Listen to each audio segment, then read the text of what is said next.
وادي كده شارع البطاش الرئيسي كده في وشي كده على طول.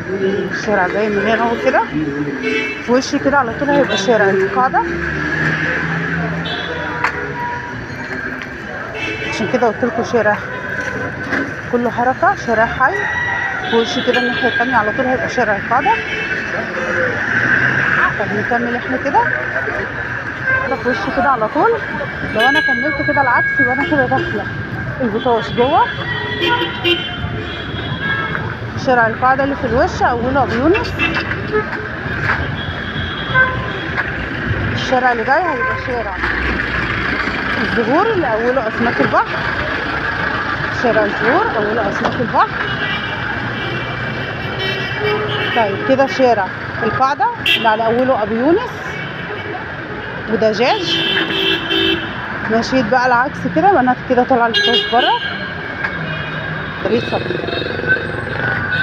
بس اللي جاي ده كده ده شارع فاروق او شارع الدكتور ابراهيم فاروق، معروف بشارع فاروق.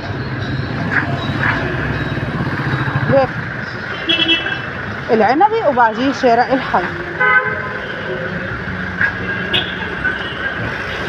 طب في وشي كده الناحية التانية هيبقى شارع الرياض.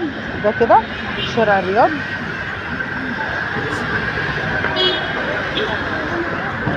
بعد شارع الرياض على نفس شارع الرياض كده بعديه هيبقى شارع شركة المية وبعديه شارع حسين قبضايا اللي معروف بشارع صيدلية صبري.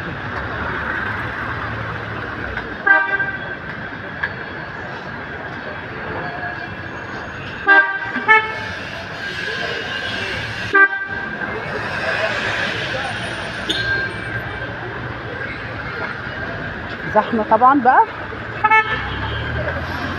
وقت الذروة، يعني شوية كمان وقت الذروة.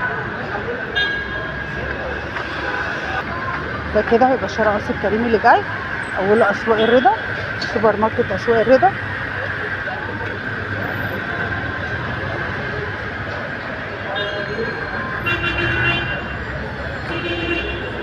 بعديه شارع العنبي وبعديه شارع الحي.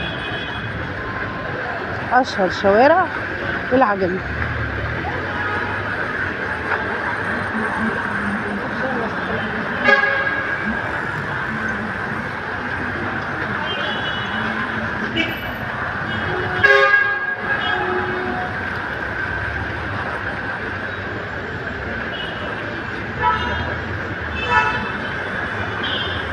مش فاصله معاكم، عايشاكم